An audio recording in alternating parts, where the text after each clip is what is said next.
Merry Christmas, everyone. Welcome back to my channel. Today is Christmas Day and I wanted to do a fun Christmassy video.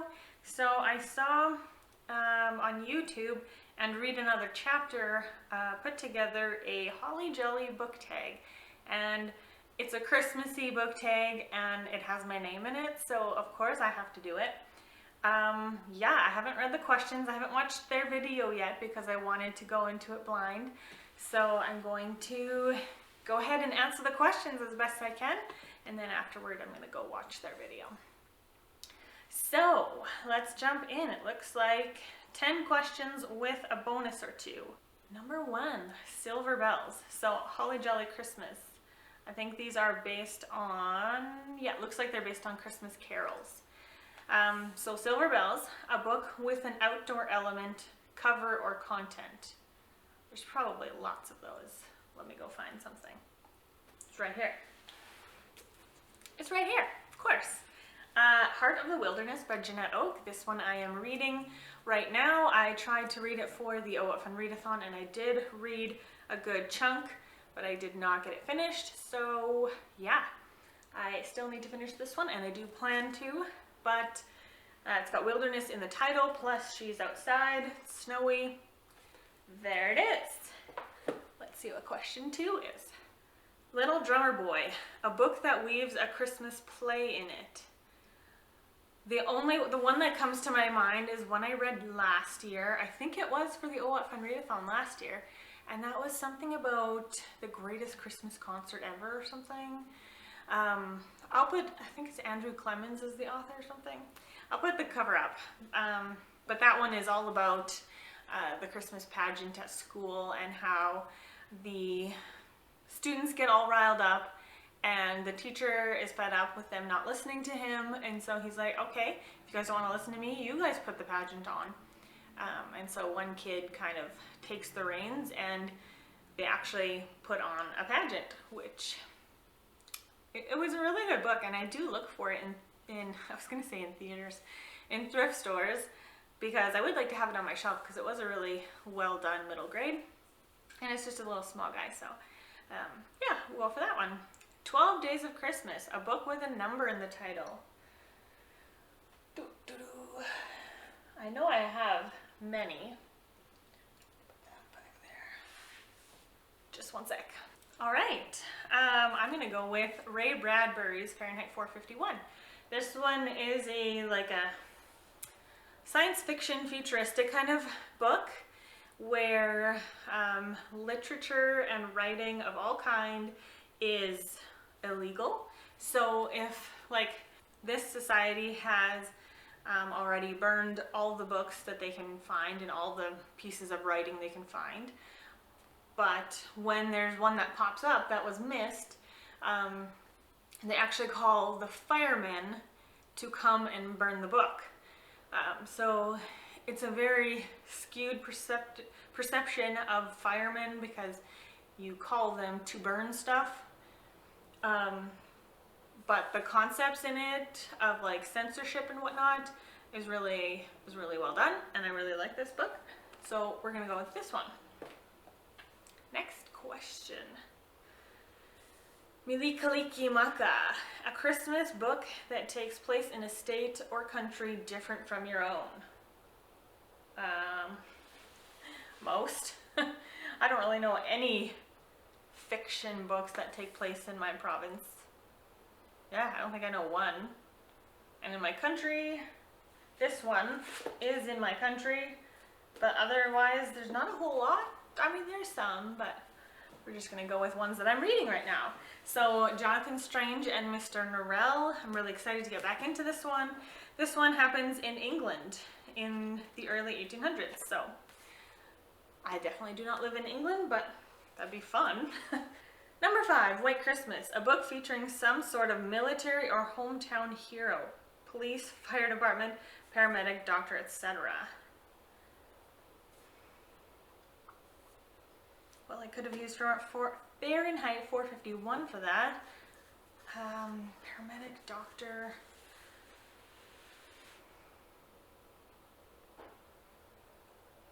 Okay. Wait, does it say featuring? Featuring. Shoot. I don't know if this counts. I think it doesn't count. But off the top of my head, it's the only one I can think of.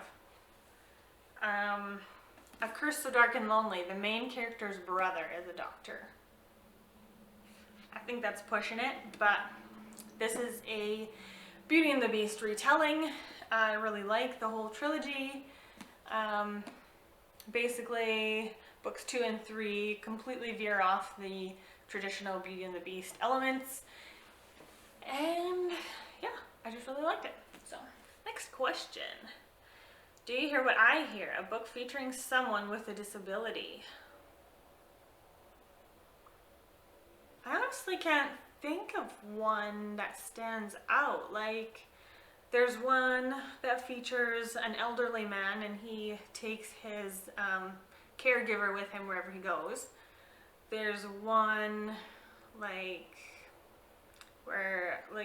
he's got a disease that turns him into stone. There's one where she has a power that she can't control and she's looked at, but those aren't traditional disabilities, and I think that's what the question means.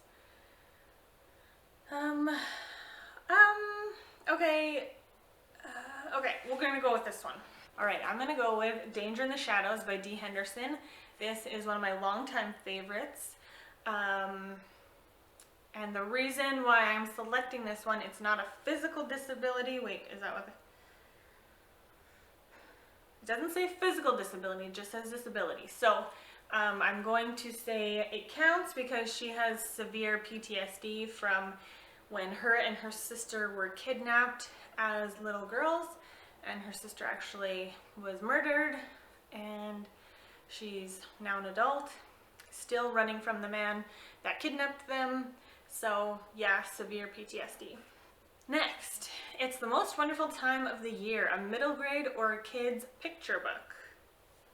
They're all downstairs.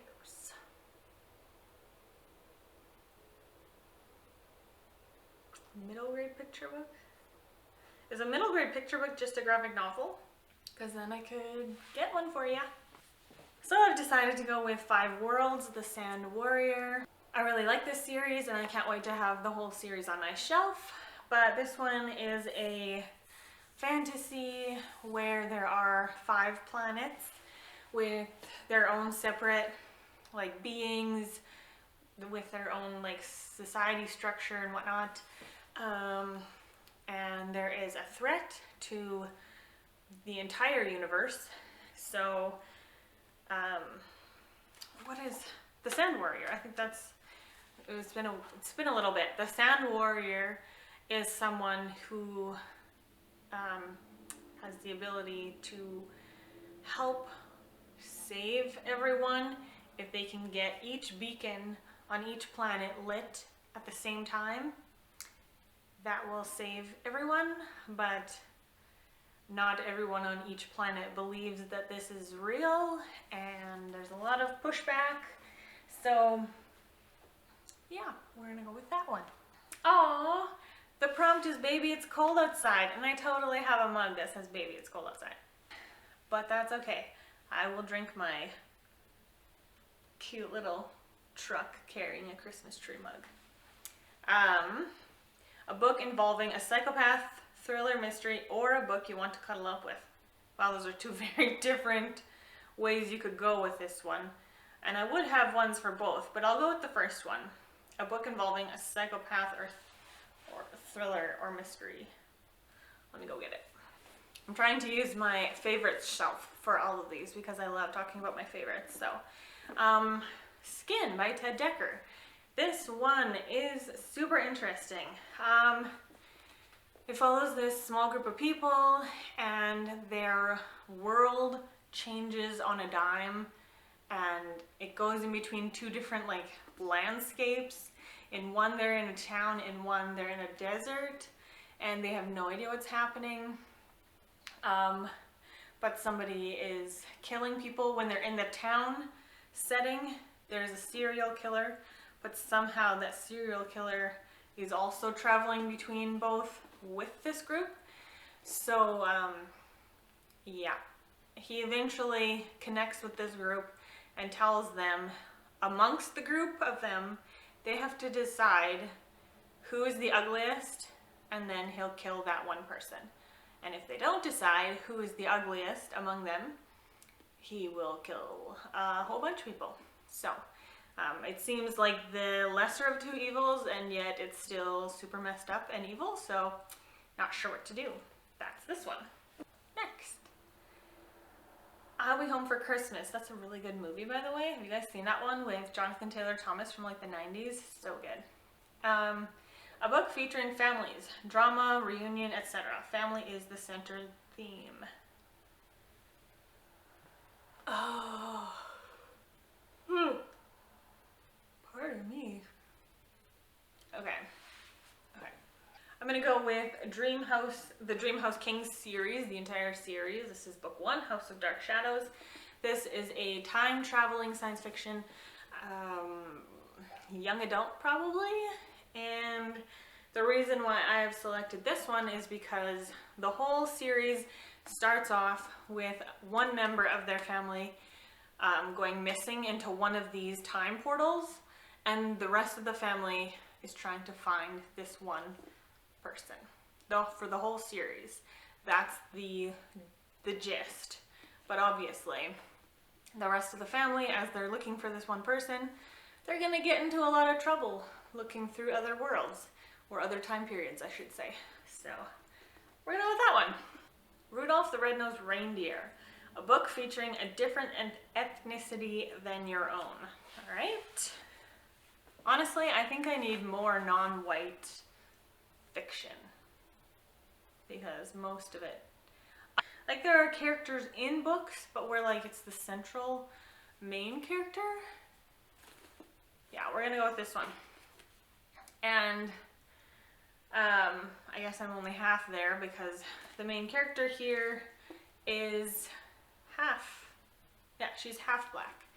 So yeah, this is a very, very hard-hitting book about a woman who discovers her black heritage, and it becomes public, and the family, the very white, prominent, prestigious family she's married into, disown her and essentially give her back to the slave owner who owned her mom.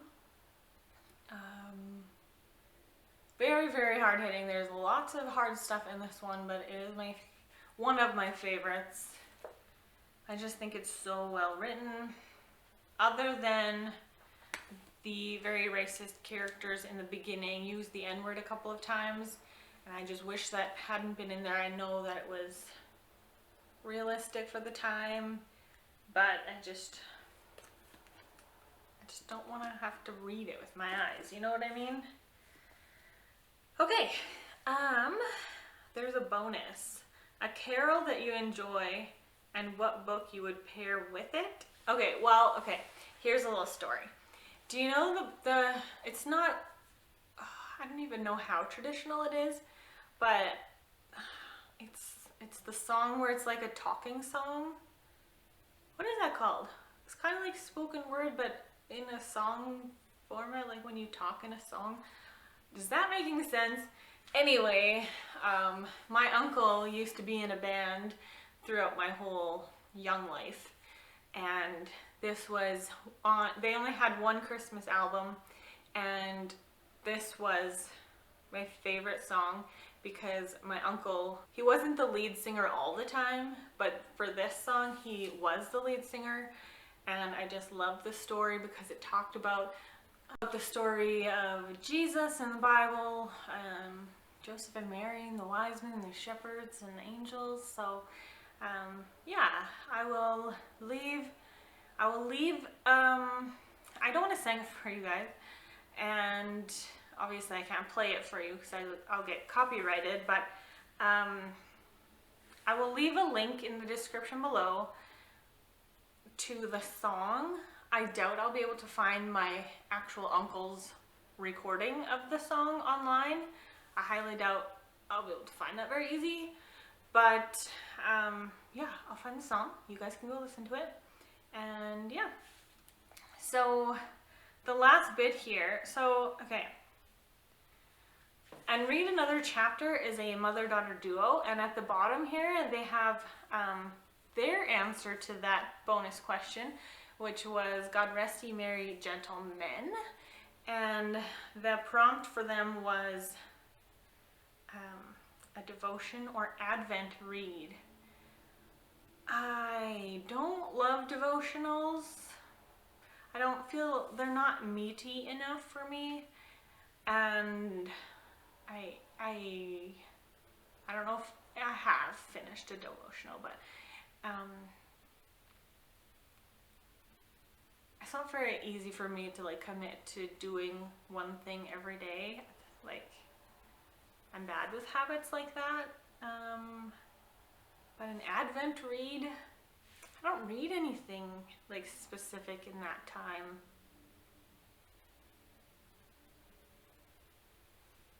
I just like do readathons, and I need to read the Bible more. But yeah, I don't read something specific every Christmas. I have been reading like the 7.5 Deaths of Evelyn Hardcastle around October to December, in that time frame. But I mean, it's not a Christian book, it's not a Christmas book, it's nothing to do with the season, and I don't necessarily read it prior to Christmas, so I don't think I have anything for that. But yeah, this was really fun. Thank you guys for making such a fun tag. I hope a lot of you guys do this one. I don't know if you'll do much filming for Christmas content going forward, but you should definitely do this for next year. And yeah, I will leave a link to their video down below as well. And I hope you guys have a very Merry Christmas. I will see you in the next video. Have a lovely day. Bye.